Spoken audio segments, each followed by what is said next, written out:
الدعاء لا يرد بین الاذان والاقامہ، وہ دعا جو اذان اور اقامت کے بیچ میں کی جاتی ہے وہ رد نہیں کی جاتی، وہ رد کی ہی نہیں جاتی۔ رسول اللہ صلی اللہ علیہ وسلم سچے فرما رہے ہیں۔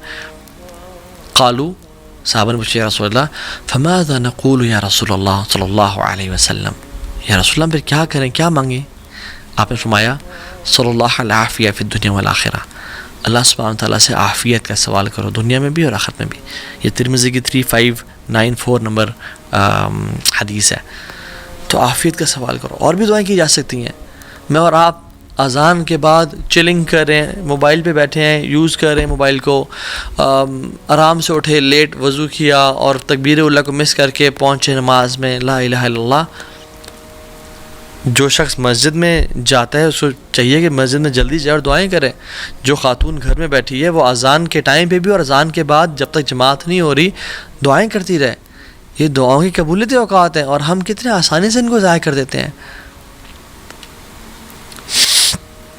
And we are missing out on such a big opportunity, la ilaha illallah. So go masjid early. اور سسٹرز کے لیے make dua in the house.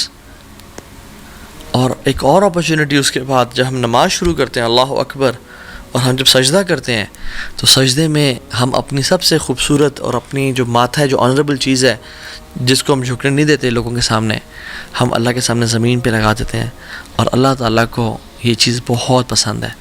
اقرب ما یکون العبد من ربہ وهو ساجد فاکثر الدعاء، سب سے محبوب چیز جو اپنے رب کو ہے وہ کیا ہے؟ یا جب سب سے قریب انسان اپنے رب پہ کب ہوتا ہے؟ جب وہ سجدے کی حالت میں ہوتا ہے۔ تو اللہ کی نے فرمایا فاکثر الدعاء، کثرت سے دعا کرو۔ اور ہم 3 دفعہ، 5 دفعہ، 7 دفعہ، 8 دفعہ، 10 دفعہ، ایون اور جتنے دفعہ پڑھیں لیکن بس سبحان ربی الاعلیٰ پڑھ کے اٹھ جاتے ہیں۔ یہ صحیح مسلم کی 482 نمبر حدیث ہے۔ ہمیں چاہیے کہ ہم کثرت سے دعائیں کریں، چاہے وہ قرآنک دعائیں ہیں یا وہ احادیث میں آتی ہیں۔ قرآن پڑھنے سے منع کیا گیا لیکن قرآنک دعائیں ہم کر سکتے ہیں، شیخ عثیمین رحمہ اللہ کا فتویٰ ہے۔ تو دعا کریں یا مقلب القلوب ثبت قلبی علی دینک، یا اللہ میرے گناہوں کو معاف کر دے، اللہم اغفر لی۔ جتنی بھی دعائیں ہیں عربی میں انسان مانگے تو کثرت سے دعائیں مانگے۔ اور ایک اور حدیث، ابو موال بالی نے رضی اللہ تعالیٰ عنہ رسول اللہ پوچھا، رسول اللہ صلی اللہ علیہ وسلم کون سی دعا اللہ تعالیٰ سنتے ہیں؟ تو پہلے ہم نے ذکر کر لیا تھا جوف اللیل الآخر، جو رات کے آخری حصے میں کی جاتی ہے، اور دوسرا پارٹ وَدُبُرَ الصَّلَاةُ الْمَكْتُوبَاتِ and by the end of every prayer۔ دبر کا لفظ جب بھی آتا ہے تو جب نماز کے بارے میں آیا ہے اور دعا کے بارے میں خاص طور پہ، تو میں پورے اس ڈسکشن کو سمرائز کر رہا ہوں اور وہ شیخ عثیمین کے فتویٰ سے بتا رہا ہوں کہ جب بھی دبر صلات کا جو ٹرم یوز کی گئی ہے تو جب دعا کی بات ہو رہی ہے تو وہ نماز میں سلام پھیرنے سے پہلے کی بات ہو رہی ہے، اور جب اذکار کی بات ہو رہی ہے جیسے اللہ کے نبی صلی اللہ علیہ وسلم نے اپنے ایک صحابی رسول کو معاذ بن جبل کو فرمایا کہ میں تم سے بڑی محبت کرتا ہوں، میں تم سے بڑی محبت کرتا ہوں، تو تم فی دبر الصلاۃ یعنی نماز کے آخر میں یہ پڑھا کرو اللہم اعنی علی ذکرک و شکرک و حسن عبادتک۔ اب چونکہ یہ ذکر ہے تو اس سے مراد نماز کے فوراً بعد، اور جب اللہ کے نبی صلی اللہ علیہ وسلم دعا کی بات کریں تو یعنی نماز سے بالکل سلام پھیرنے سے پہلے۔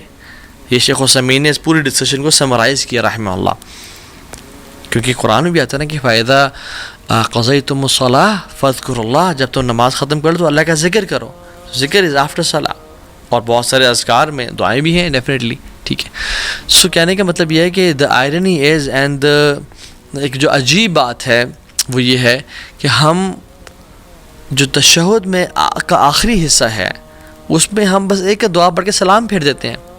We are missing a lot on this opportunity۔ رسول اللہ صلی اللہ علیہ وسلم نے فرمایا کہ اس وقت میں جو تمہیں دعا پسند آتی ہے تم وہ کرو۔ عام طور پہ ہمارے ٹرینڈ بنا ہوا ہے کہ ہم وہ ایک دعا جو ہے رٹی رٹائی رب اجعلنی مقیم الصلاۃ ومن ذریتی یہ کر سکتے ہیں، لیکن اور بھی تو مانگیں۔ اللہ کے نبی نے فرمایا کہ 4 چیزوں سے پناہ مانگو، قبر کے عذاب سے، موت کے عذاب یعنی زندگی موت کے عذاب سے، جہنم کے عذاب سے، اور دجال کے فتنے سے پناہ مانگو۔ اس طرح کی جتنی دعائیں آپ کر سکتے ہیں کریں، جو دعا چاہتے ہیں آپ سلام پھیرنے سے پہلے کریں۔ اور ہمارے سب کانٹیننٹ میں ایک عجیب سی بات آئرنی یہ ہے کہ سلام پھیرنے سے پہلے ہم دعا نہیں کرتے اور سلام پھیرنے کے بعد اجتماعی سب لوگ ہاتھ کھڑے کر دیتے ہیں۔ جو کہ صحابہ کرام کے دور میں نہیں ہوا کرتا تھا. اجتماعی دعا ہاتھ کھڑے کھڑے کر رہے ہیں، نہیں، وہ دعائیں سلام پھیرنے سے پہلے کیا کرتے تھے، اور سلام پھیرنے کے بعد اذکار جن میں کچھ دعائیں بھی ہیں. اللہم اعنی علی ذکرک و شکرک و حسن عبادتک، اللہ اکبر، استغفر اللہ استغفر اللہ استغفر اللہ، اللہم انت السلام و منک السلام تبارکت یا ذا الجلال والاکرام، اور آیت الکرسی اور باقی اذکار. This should be done before سلام، اور دعائیں کریں کثرت سے. اور اس کے بعد دیکھیں، اگر میں آپ سے سوال پوچھ لوں کہ نماز کے بعد، نماز کے سلام پھیرنے کے فوراً بعد دعا کرنا افضل ہے، قرآن پڑھنا افضل ہے، یا اذکار کرنا افضل ہے، تو شاید آپ اسے کہیں ہاں قرآن پڑھنا افضل ہے شاید. تو صحیح آنسر یہ ہے کہ اذکار کرنا سب سے زیادہ افضل ہے. کیوں؟ کیونکہ سنت سے ثابت ہوتے ہیں نماز کے بعد اذکار کرنا. اور جب اپنے اذکار کر لیے اس کے بعد بے شک آپ دعا کریں یا قرآن کی تلاوت کریں یا جو مرضی کرنا کریں. سو جو چیز سنت سے ثابت ہے وہ سب سے بہترین اور افضل ہے. تو ہمیں یہی چاہیے کہ ہم یہ کام کریں. ایک اور مارننگ ہیبٹ جو کہ ہمیں کرنی چاہیے، اور جو اپرچونٹی ہے اللہ تعالیٰ کی ذمت میں، اللہ تعالیٰ کی پروٹیکشن میں آنے کی، وہ یہ کہ نماز فجر بعد جماعت سے پڑھنا. رسول اللہ صلی اللہ علیہ وسلم نے فرمایا کہ من صلی الصبح، کہ جس نے صبح کی فجر کی نماز پڑھی جماعت کے ساتھ، یعنی فہو فی ذمت اللہ، وہ اللہ کی ذمہ ہے، اللہ کی پروٹیکشن میں ہے. فلا یطلبنکم اللہ فی ذمتہ بشیء فیدرکہ، اور کہا کہ اللہ تعالیٰ جس چیز کی ضمانت لے لیتے ہیں نا، اس کو جو تنگ کرے یا اس کو جو نقصان پہنچائے تو اللہ تعالیٰ اس کو تلاش کریں گے، یعنی مینس کہ اس کو برباد کر دیں گے. فیکبہ فی النار جہنم، اور پھر اس کو جہنم کی آگ میں ڈال دیں گے. جو شخص فجر کی نماز با جماعت پڑھتا ہے وہ اللہ تعالیٰ کی پروٹیکشن میں ہے، اور جو شخص انسان یا شیطانوں میں سے اس کو ڈسٹرب کرنا چاہے یا اس کو تکلیف پہنچانا چاہے تو اللہ تعالیٰ اس کو نہیں چھوڑیں گے، نہ ہی دنیا میں نہ آخرت میں. صحیح مسلم کی حدیث ہے 657. تو فجر کی نماز کو با جماعت پڑھنا سیکھیں. اور نماز کے پڑھنے کے بعد ایک اور ڈیلی ہیبٹ کہ سینگ سبحان اللہ و بحمدہ 100 ٹائمز مارننگ اینڈ ایوننگ میں. جو شخص یہ پڑھ لیتا ہے، حدیث میں آتا ہے کہ قیامت کے دن اس شخص سے بہتر کسی اور کے اعمال نہیں ہوں گے. اللہ اکبر، سوائے اس شخص کے جو اس سے بھی زیادہ پڑھ کے آئے گا سبحان اللہ و بحمدہ. سم ٹائمز وی تھنک کہ بس یہ چھوٹے سے اعمال ہے، وی بلیٹل دیز ایکشنز، بٹ سبحان اللہ یہ حشر کے دن ہوگا معلوم کہ جیتا کون اور ہارا کون، اور وہ جو یہ عمل کر کے آئے گا. اچھا، کچھ کوئکلی ایسی ہیبٹس بھی جو ہمیں اختیار کرنی چاہیے without mentioning their details and in this lecture on a brief note انشاءاللہ. وہ یہ کہ سونے سے پہلے وضو کر کے سونا اور 2 رکعات پڑھ کے سونا، اس کا بڑا اجر ہے. کوشش کرنا ہر نماز تکبیر اولیٰ سے پڑھنا. خواتین اپنے افضل وقت میں فجر کی تمام نمازیں پڑھیں سوائے کہ عشاء کی نماز کے. عشاء کی نماز لیٹ پڑھیں، وہ زیادہ افضل ہے. اور لیٹ بھی اتنا نہیں کہ نصف رات 11:30 بجے سے پہلے پڑھ لیں. مسواک کا استعمال کرنا ہر نماز سے پہلے. صبح اور شام کے اذکار کرنا. جیسی انسان کی آنکھ کھلے سورہ آل عمران کی آیات تلاوت کرنا، یہ لیکن یہ سنت تھی. ان فی خلق السماوات والارض واختلاف اللیل والنہار. وہ اپنی زندگی میں نا برکتوں کو دیکھے گا، اپنی زندگی میں خوشیوں کو دیکھے گا. پھر جو شخص کر سکتا ہے وہ فجر کی نماز کے بعد مسجد میں بیٹھا رہے اور اشراق کے 15 منٹ بعد تک جب سورج طلوع ہوتا ہے 2 رکعتیں پڑھ لیں یا 4 پڑھ لیں، اس کو مکمل حج اور عمرے کا ثواب ملتا ہے. آپ روزانہ نہیں کر سکتے، آپ ہفتے میں 1 دفعہ کر لیں، آپ ہفتے میں 2 دفعہ کر لیں. 12 رکعتیں جو کہ سنن رواتب ہے وہ پڑھنا، جو فجر سے پہلے کی 2 سنتے ہیں، ظہر سے پہلے 4، ظہر کے بعد 2، مغرب کے بعد 2 اور عشاء کے بعد 2. جو یہ پڑھتا ہے اللہ تعالیٰ اس کا جنت میں محل تیار کرتے ہیں. 100 ٹائمز لا الہ الا اللہ وحدہ لا شریک لہ لہ الملک وله الحمد یحیی ویمیت وهو علی کل شیء قدیر پڑھنا. اس کے بڑے ریوارڈز ہیں. حدیث پہ آپ گوگل کر لیں، آپ کو مل جائیں گے.